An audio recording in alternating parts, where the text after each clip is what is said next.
Boa noite.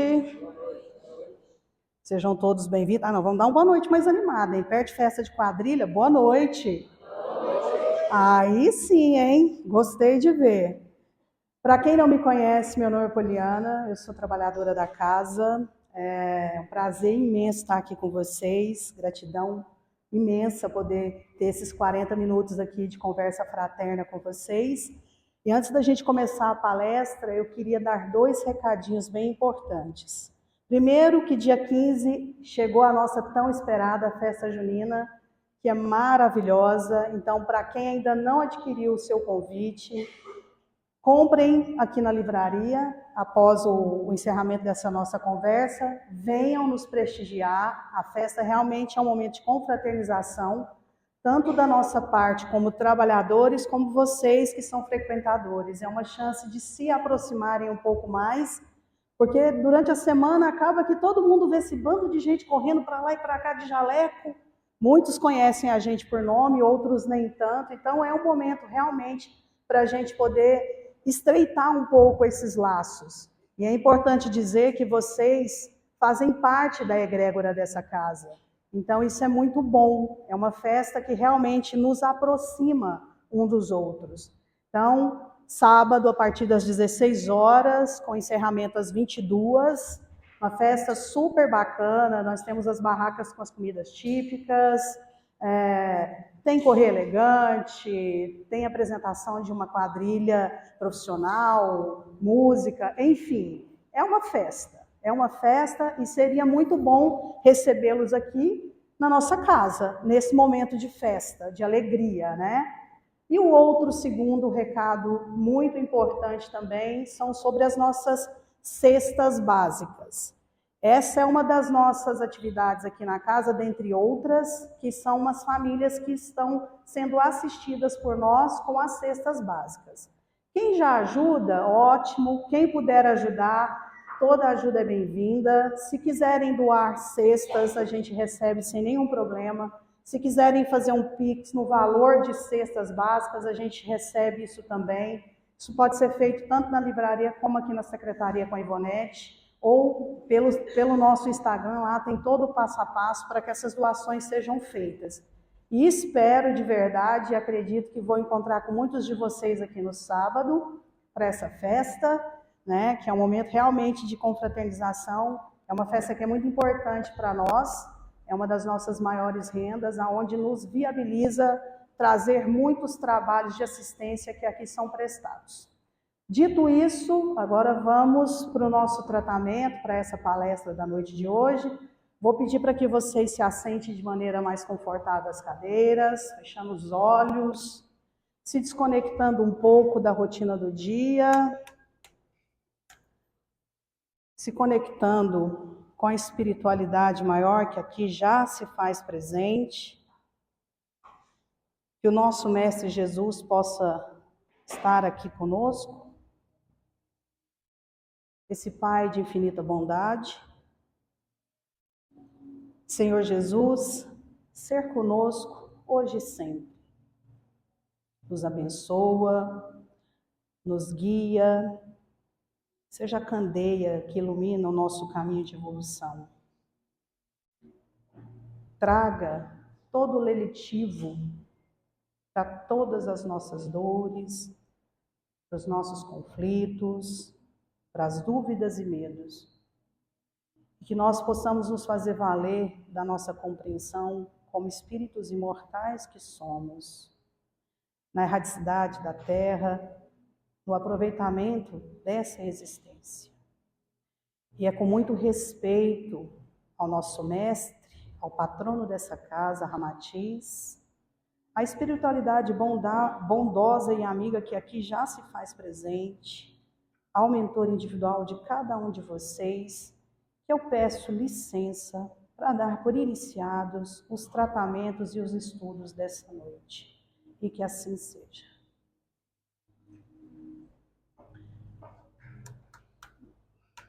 Bem, hoje o tema que eu vou explanar para vocês,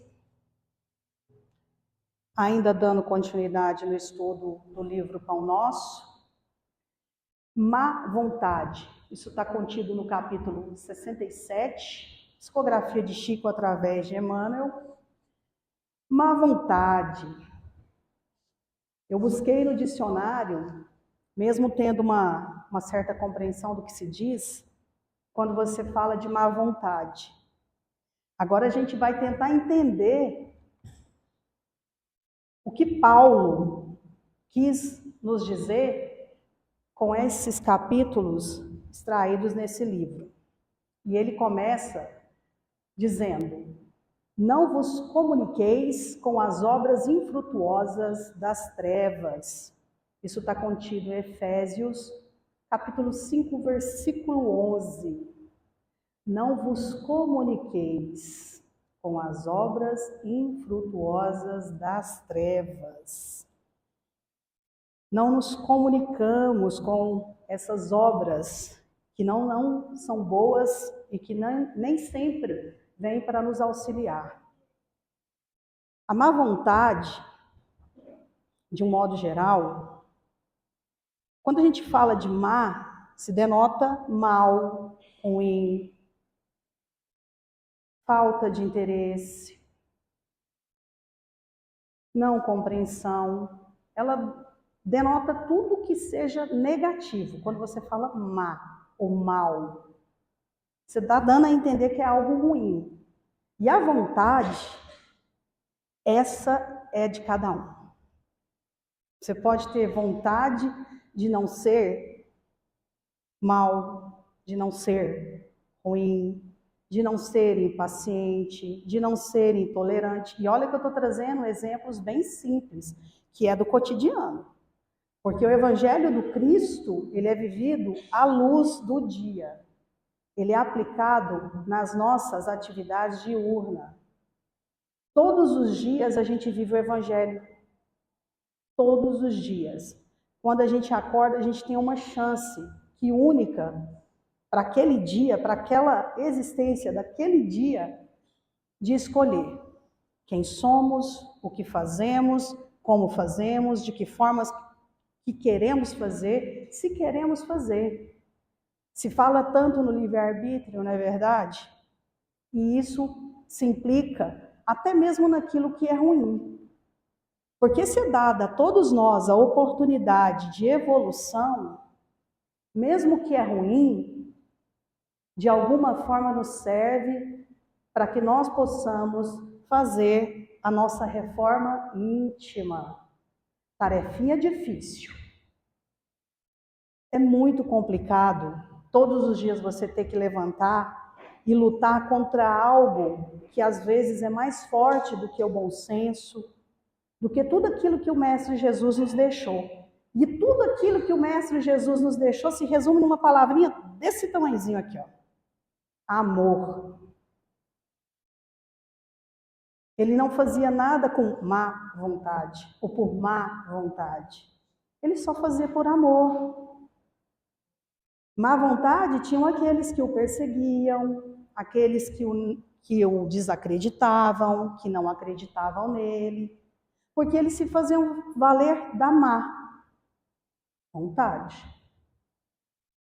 E é errado. Tem dias que a gente realmente não está afim de ser caridoso, de ser bondoso, de ser benevolente. Mas,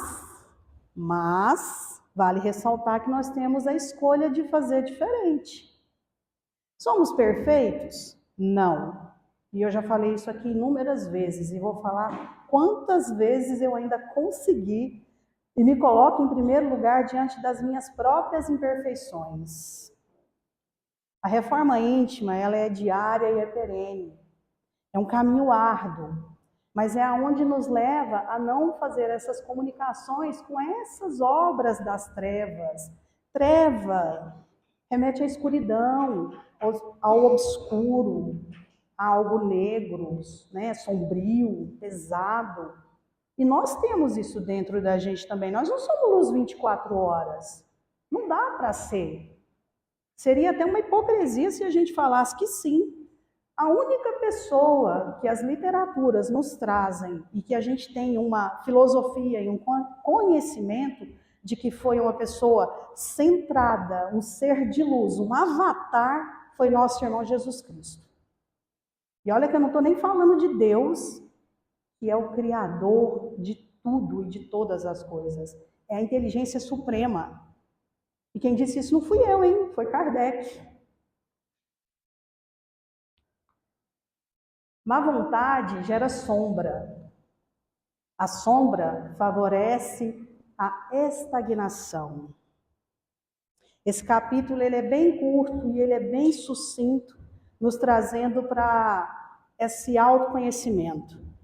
Então, hoje, o convite que eu tenho para vocês é para a gente entender cada parágrafo aqui dito, em qual desses eu me encontro e que eu posso vir a fazer com que isso se torne menos pesado, mais leve, até mesmo não tendo mais uma coparticipação na minha vida, na minha encarnação. Que tenha se fazido valer de tudo aquilo que ele fez até aquele presente momento, mas que de agora em diante eu possa caminhar sem algumas características. E ele é muito sucinto em trazer bem explicado cada processo. Estagnação. Quando a gente tem má vontade, a gente tem má vontade de fazer uma ação, de buscar um trabalho, de estudar um pouco mais, de tentar se aprofundar em alguma coisa que já faz. A gente está estagnado. Sabe zona de conforto? É muito bom, né, zona de conforto? A gente precisa se movimentar, tá tudo certo. Ah, aqui esse trabalho para mim tá ótimo, né? Eu já estou acostumado, estou aqui há 20 e tantos anos, né? Nada se muda, mas está tudo tranquilo. Isso é uma má vontade. É você se auto-sabotando. É você não tendo a iniciativa de entender que você é uma pessoa capacitada a fazer mais, a fazer algo, em benefício próprio ou de outros, como voluntário, como um bom colega de trabalho, buscando a sua própria evolução como pessoa. E nós ficamos na sombra desse favorecimento, né? Que é a estagnação. A gente se torna seres acomodados. A gente se acomoda com muito pouco, com muito pouco. A gente barganha a nossa prosperidade, a nossa evolução por coisas muito pequenas. E muitas das vezes, a estagnação também vem por obra de uma dor, de uma dificuldade. Quando a gente tem medo, é natural que a gente se negue a fazer alguns movimentos. Quando a gente sente dor, é natural que a gente se negue a fazer alguns movimentos. Movimentos, mas estagnar, não. Estagnar é tirar da gente a oportunidade de evoluirmos como espíritos que somos. É tirar do outro a oportunidade dele evoluir como espírito que é. Quando a gente vê, a gente está julgando, sentenciando e condenando. Tudo assim, ó. Um atrás do outro. E está lá, estagnado, mas está criticando. Então a gente tem que tomar muito cuidado com essa ociosidade. Esse movimento de, não, tá bom assim. A zona de conforto, ela é de conforto só para você. Não é para ninguém além de você. E o movimento só vai ser feito de você para você. É você com você mesmo. Não tem como outra pessoa te impulsionar a nada. Eu posso orientar, mas te induzir a fazer, não. Ninguém tem esse poder. E a gente dá esse poder para o outro também. De ditar como, de que forma, se, não, que horas, talvez, quem sabe. Aí está lá estagnado, à mercê de terceiros. E a vida está passando, a existência que você se comprometeu em vir e fazer algo diferente está indo. Aí desencarna, chega lá numa colônia espiritual, põe a mãozinha na cabeça, pô, que eu fiz? Eu fui lá e não fiz nada de novo. Fiquei estagnado. Numa má vontade, numa preguiça, podia ter feito isso ou aquilo, mas achei melhor não fazer, porque eu estava na minha zona de conforto. E a gente faz isso com muita propriedade. É uma linha muito tênue entre você estar em movimento e você não estar em movimento. Então a gente tem que tomar muito cuidado com essas peças que a vida nos prega. Que a oportunidade que nós, como espíritos que somos, temos de evoluir. A Terra é uma escola. A gente está aqui, todo mundo, de pé de igualdade em aprendizado. Não existe uma pessoa que seja melhor ou pior do que a outra. Nós somos todos irmãos perante Cristo. Eu vejo em vocês irmãos. E isso para mim difere se tem um que tem um mestrado, tem um doutorado, se a Dona Maria do cafezinho, a que varre a rua da minha casa, são todos iguais. Às vezes, as maiores lições, e eu estou dividindo com vocês algo que é muito pessoal, que eu tive ao longo da minha vida, desses quase 46 anos de idade, vieram de pessoas muito simples. Não vieram de doutores da lei. Não mesmo. Vieram de pessoas simples. Pessoas que tinham pouco a oferecer no sentido materializado dos níveis, das patentes, dos títulos. Então, não vamos nos deixar ficarmos nessa condição de estagnados, né? Porque a vontade, é assim, a má vontade, ela gera essa sombra dentro da gente. Vamos tomar cuidado com isso. A estagnação conserva o mal. O mal entroniza a ociosidade. Estagnação e ociosidade é quase a mesma coisa. Só que a pessoa que se sente, né, nesse movimento de parado completamente, imaginem um lago. Um lago. Ele só vai ter água para manter todo aquele ecossistema que habita dentro dele ali, se vier a chuva. Porque ele não tem como se alimentar de outra coisa que não seja a chuva. A água está canalizada, está parada. Quando nós nos colocamos na situação de ociosidade, é mais ou menos isso. Eu estou esperando de tudo quanto é lugar uma solução para um problema que eu ativamente, como adulto que sou, como espírito que sou, tenho capacidade de resolver. Porque eu estou com dor, porque minha vida é difícil. Ah, meu Deus, olha, eu vou falar. Eu sou a pessoa que nada dá certo. Eu procuro trabalho, não consigo. Eu brigo com meus colegas, a minha família não me aceita. Eu tenho dificuldade em comunicação. Eu tenho uma orientação diferente. Eu sou pardo, sou branca, ou sei lá, sou negro. Estudo, não estudo. É tudo culpa de terceiros. Isso tudo que eu estou falando é uma pessoa pessimista, ociosa, que acha que a culpa é do universo. E a água está lá, parada. Aí quando vem a chuva, vem as bênçãos, vem a luz,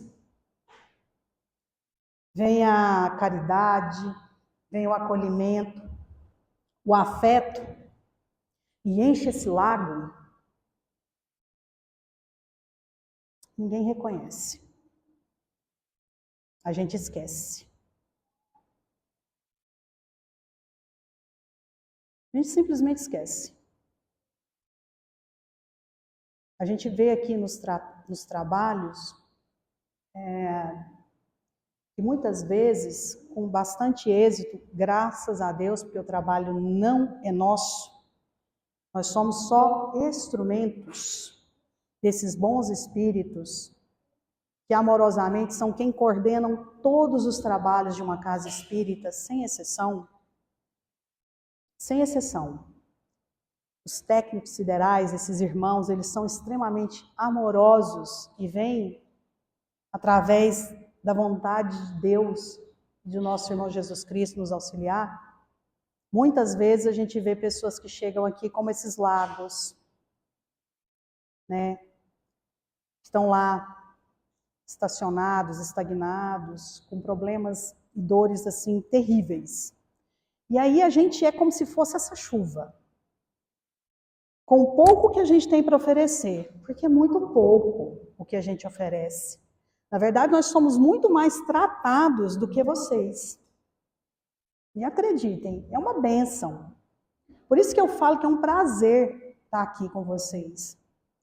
Eu sou muito mais tratada do que o que eu ofereço, que é muito pouco. É muito pouco, diante da minha pequenez. Mas, quando a gente trata de um irmão, a gente enche esse laguinho de água, de oxigênio, para alimentar tudo aquilo que existe dentro dele, dentro de cada um. Mas muitas vezes, feito isso, chegado ao objetivo desejado, ou às vezes até no meio do caminho, a pessoa desiste. Não dá continuidade, por algum motivo, e longe de mim fazer um pré-julgamento, tá, gente? É só para trazer para a vida real, para vocês entenderem um pouco do que eu quero dividir com vocês aqui. Para não ficar parecendo que é uma bronca, né? Porque quem sou eu? Sou tão imperfeita, estou aqui em processo de evolução tanto quanto vocês. Então, ociosidade não é uma coisa bacana. Então, vamos lá. A ociosidade cria a discórdia. A discórdia desperta o orgulho. Orgulho. Outra mazela da humanidade. Nós somos orgulhosos, né? A gente tem uma facilidade e o orgulho ele anda muito próximo da vaidade, do ego.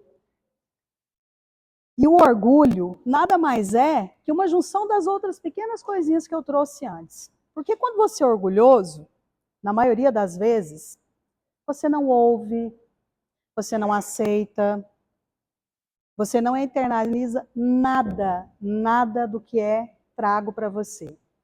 Porque a sua vaidade e seu ego faz com que você entenda que você é maior e mais importante de tudo aquilo que a vida está te oferecendo. E está errado? Sinceramente, não. Nós temos que ser orgulhosos mesmo. Nós temos que ter essas dificuldades de sermos orgulhosos. Obrigada, Ivonete. Obrigada, Ivonete. Nós temos que ser orgulhosos mesmo. Até para fazer valer das dificuldades que a gente traz. O orgulho nada mais é do que uma vaidade velada, do que o ego velado. É só isso. É o orgulho vestido de ego, de vaidade e de tantas outras coisas que se assemelham. E quando a gente é orgulhoso, a gente não consegue deixar entrar sequer a luz da compreensão. Porque eu sou dono da verdade absoluta. O orgulhoso, ele é dono da verdade absoluta. Ele quer a razão a todo preço. Eu costumo dizer que quando eu entro em um embate, eu deixo a pessoa com a razão absoluta. E prefiro ficar, sabe com o quê? Com a minha paz. Deixo. Eu fiz. Pois é, foi. Eu deixo. Não discuto e não vou abrir para esse irmão esse debate. O orgulho já assola a humanidade há muitas existências. Que é prova maior do que essa, quando Paulo de Tarso, como doutor da lei, persegue e depois passa a ser perseguido. Olha para vocês verem que contrassenso. E ele era vaidoso, ele era orgulhoso. Que ele decidiu que ele ia matar uma meia dúzia de pessoas só pelo simples fato de que elas não concordavam com as leis que ele tinha conhecimento.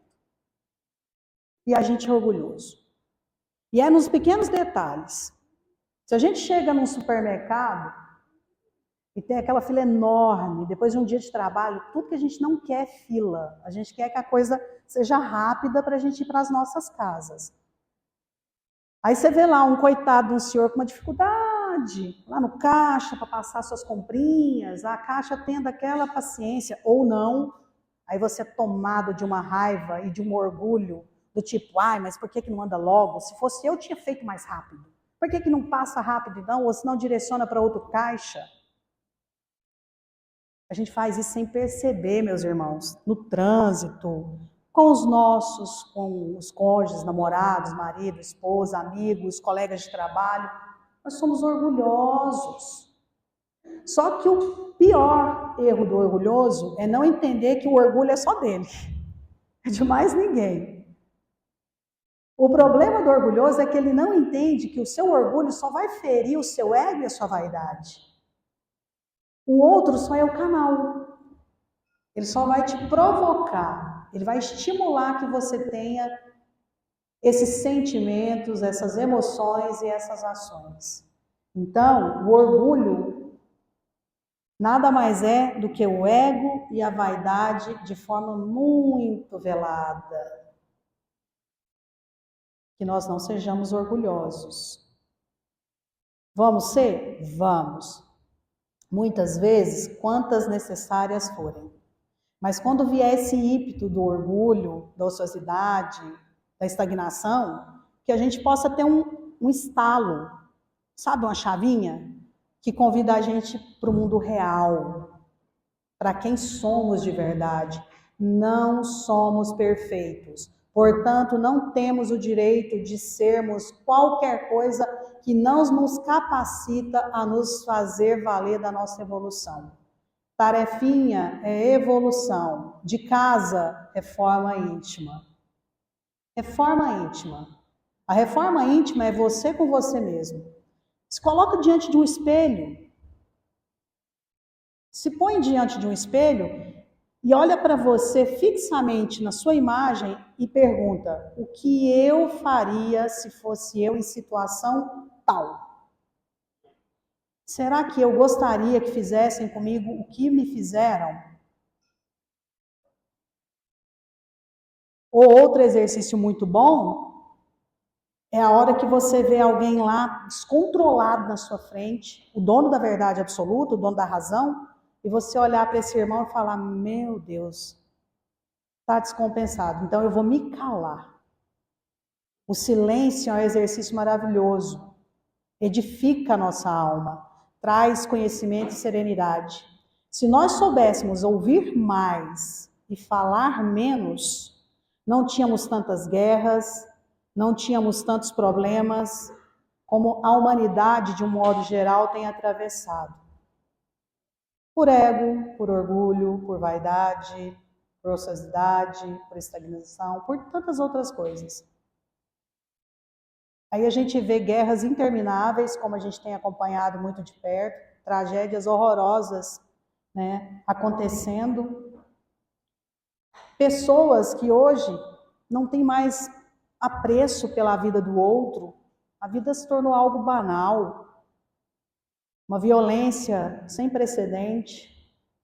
E tudo isso por conta de coisas muito simples e que estão dentro de nós.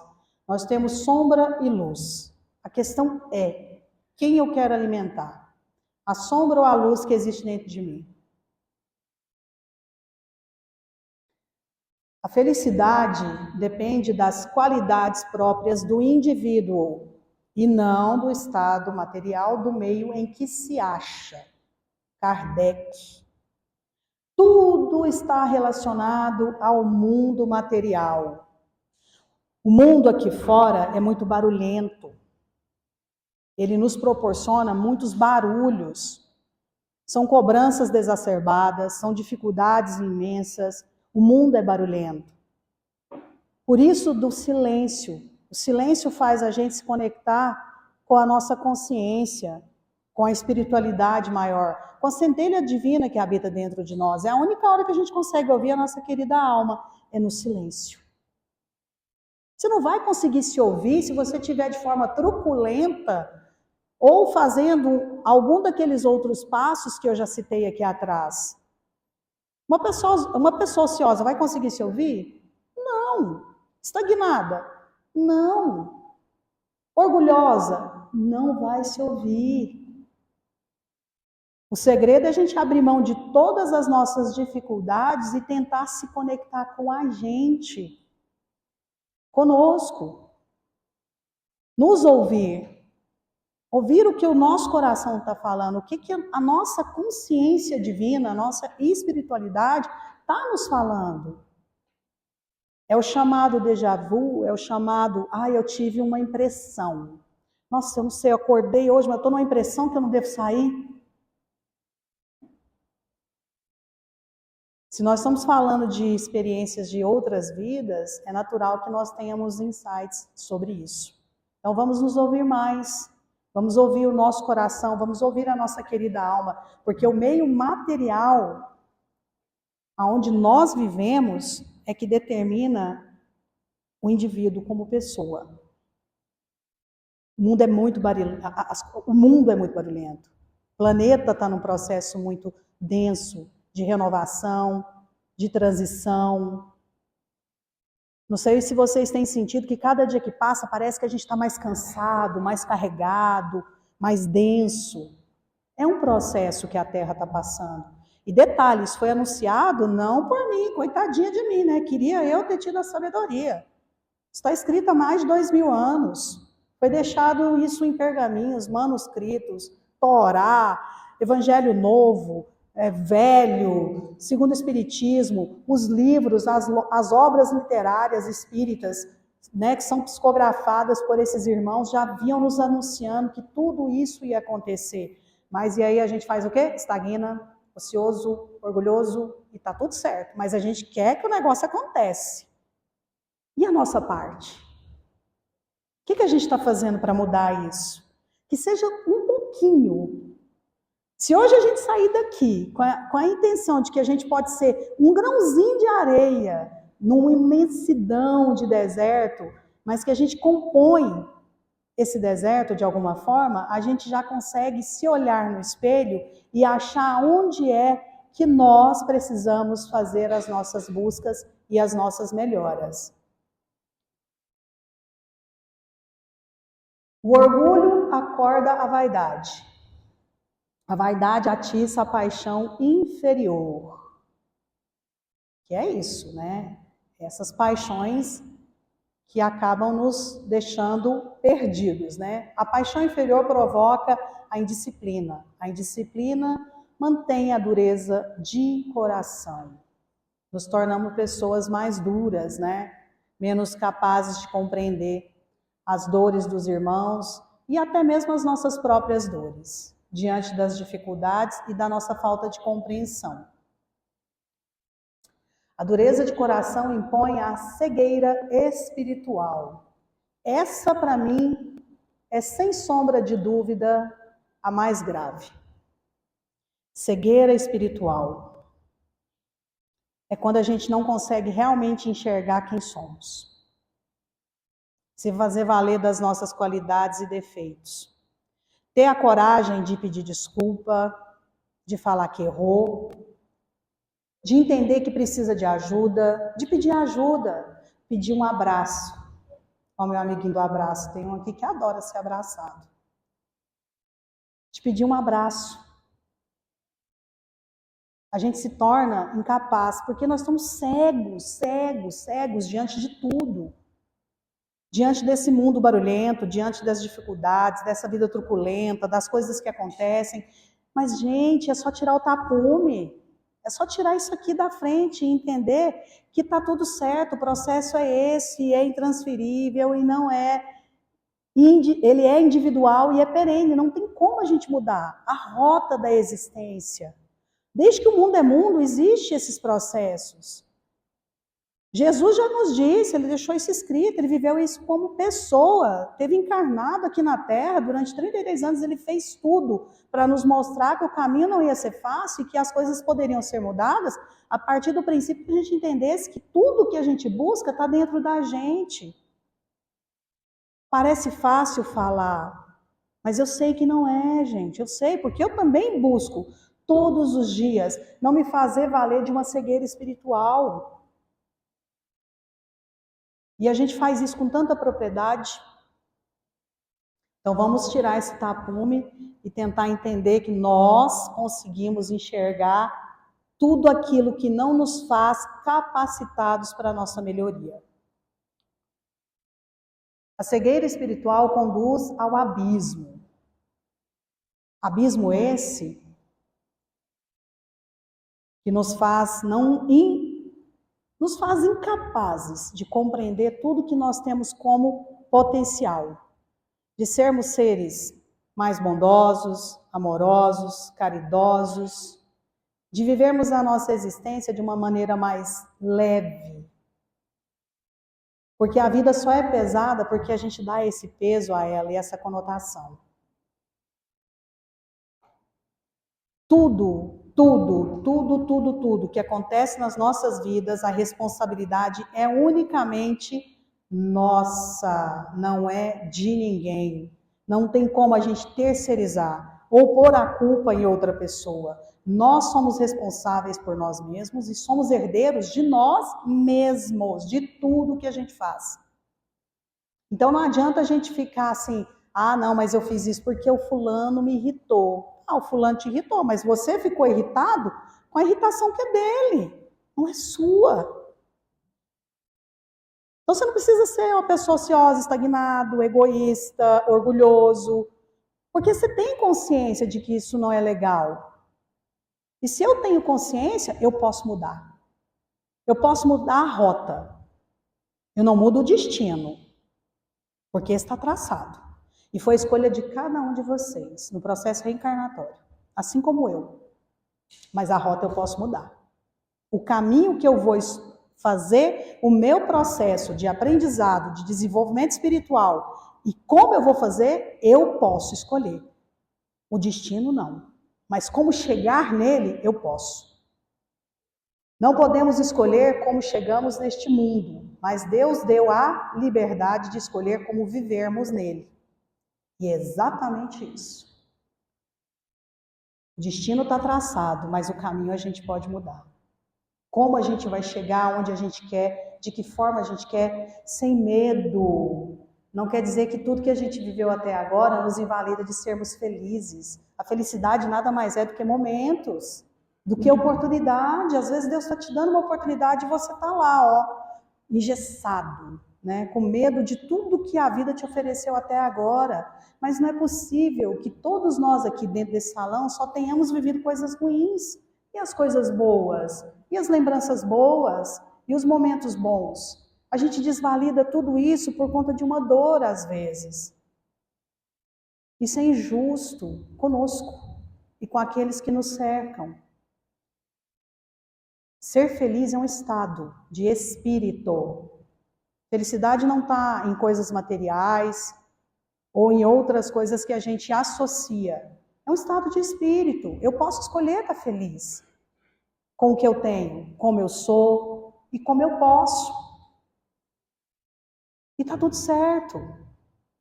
Então aproveitem as oportunidades que às vezes Deus nos dá e a gente realmente se torna incapaz ou insensíveis de notar esse processo. Porque viver aqui é uma escolha e a gente pode escolher como a gente vai fazer isso. Porque nós temos condição de escolher. Nós temos consciência. Somos todos conscientes. Entrega as obras infrutuosas da incompreensão. Pela simples má vontade, pode o homem rolar indefinidamente ao precipício das trevas. Se a gente, como cristão que somos, que é o que nos reúne aqui, né? A gente acreditar em Deus, acreditar em Jesus. Se nós, que comungamos do mesmo ideal, da mesma vontade, da mesma fé, da mesma crença, seja ela qual for e de que forma ela chegou aqui, hoje na nossa vida, da nossa base familiar, como foi apresentado para nós o Evangelho, Jesus, Deus, não vai fazer da gente diferente uns aos outros. Eu acho que todas as casas espíritas, todos os templos, eles não deveriam ter portas e nem paredes. Ser aberto a todos, sem distinção. Mas infelizmente a gente sabe que nem sempre é assim.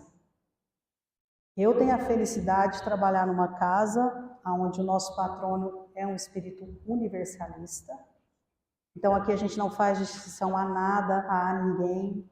E a dor de cada um de vocês é muito respeitada e importa a cada um de nós como trabalhadores do Cristo.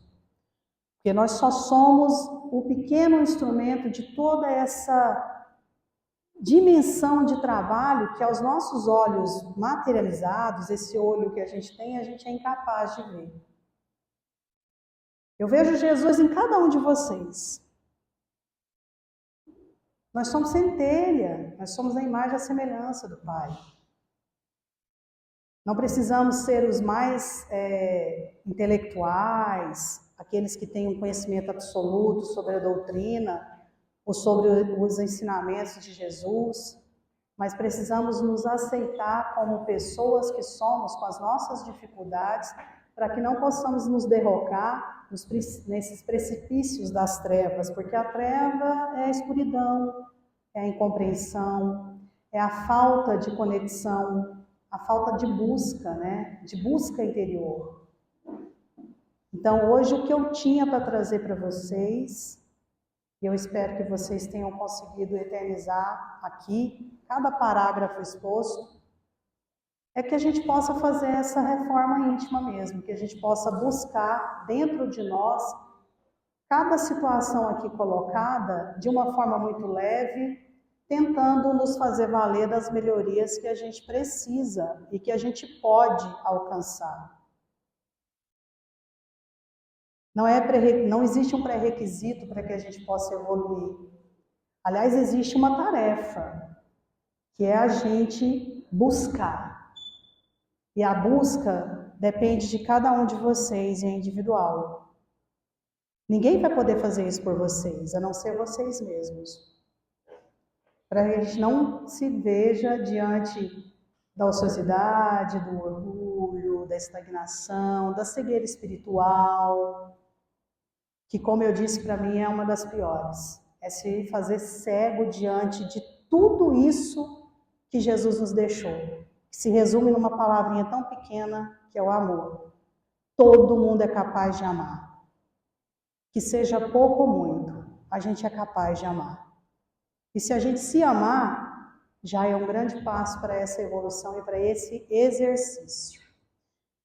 Então agora nós vamos passar para o nosso segundo momento dos tratamentos. Vou pedir para que vocês se sentem mais à vontade, recolham um pouco as pernas para que a gente possa aplicar os passes.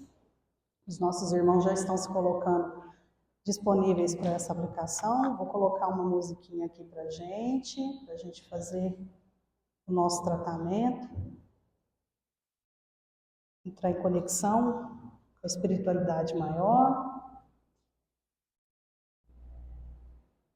fazendo valer desse momento, aproveitando todas as energias aqui, toda essa energia do Cristo, todo esse amor. Fechando os olhos. E agora nós vamos fazer uma respiração bem profunda, se conectando com o aqui e o agora.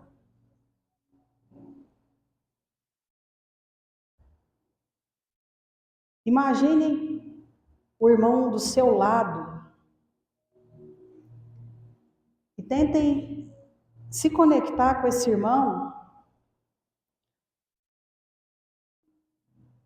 deixando com ele uma palavra de afeto, de amor, e deixando que ele faça isso com você também. Imagine que esse irmão que está sentado hoje aqui do seu lado, assim como você, veio em busca de si. A busca de se conectar consigo.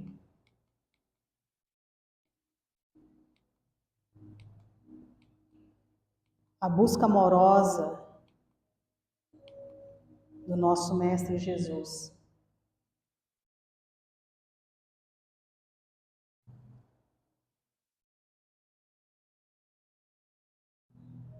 que você possa se conectar com esse irmão,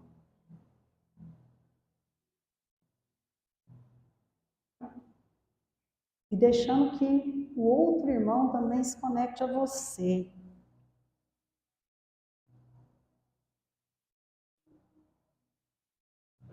E que agora, como irmãos que somos, mesmo sendo pessoas que talvez não conhecemos, estranhos nesse mundo, porque para Cristo nós somos todos irmãos, irmãos de caminhada, irmãos de conhecimento, irmãos de tantas existências.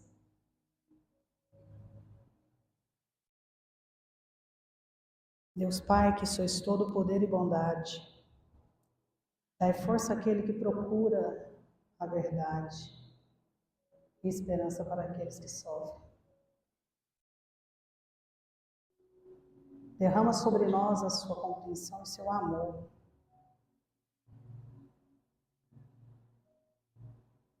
Seus ensinamentos, sua mansitude, seu amor, sua calma. Nos livra do abismo, da incompreensão, da nossa cegueira espiritual, da estagnação, da ociosidade, da má vontade.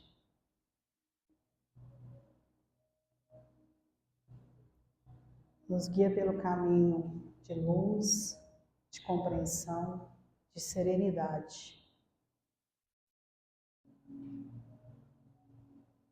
E agora, depois de ter se conectado a esse irmão que está sentado à sua direita ou à sua esquerda, imaginem que de frente de vocês está o seu mentor espiritual, o seu anjo da guarda, e ele vai entregar para cada um de vocês uma rosa branca. E essa rosa foi fluidificada, tratada, para que possa ser levada ao lar de cada um. E ali se estendendo todo o tratamento feito nessa noite de hoje, com o auxílio desses irmãos.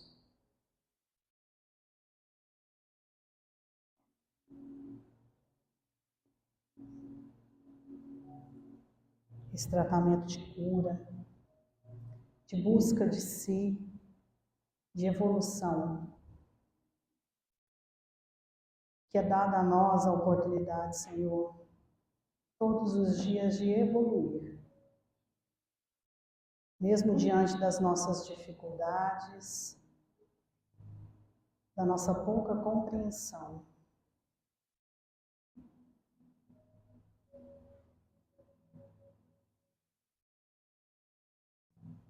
Guiados com esse sentimento de amor, de bondade, de comunhão, o nosso irmão, esse espírito amoroso que sempre está a nos guiar, se despede de nós, abraçando o irmão que está ao seu lado, trazendo todas as energias, todo o tratamento, toda a reestruturação energética, toda a limpeza, que possamos sair daqui muito melhores do que aqui quando chegamos. E agora, em gratidão a todo esse esforço, a todo esse trabalho feito aqui, nós vamos rezar juntos, bem forte, a oração que o nosso Mestre nos deixou, onde ele diz que amai uns aos outros como eu vos amei. Pai nosso que estais nos céus, santificado seja vosso nome. Venha a nós o vosso reino. Seja feita a vossa vontade, assim na terra como nos céus. O pão nosso de cada dia nos dai hoje. Perdoai as nossas ofensas, assim como nós perdoamos a quem nos tenha ofendido. E não os deixeis cair em tentação, mas livrai-nos, Senhor, de todo o mal. Essa foi a prece que o nosso mestre nos deixou, e ela nos deixa muito ciente de quem somos e das nossas obrigações. E agora, voltando para aqui agora, vamos abrir os olhos, nos fazendo presentes, se conectando com aqui, com esse momento. Muito obrigada a todos vocês, espero vocês na nossa festa junina. Vão em paz, tenham um excelente resto de semana e que Deus possa acompanhar cada um de vocês. Obrigada. E que assim seja.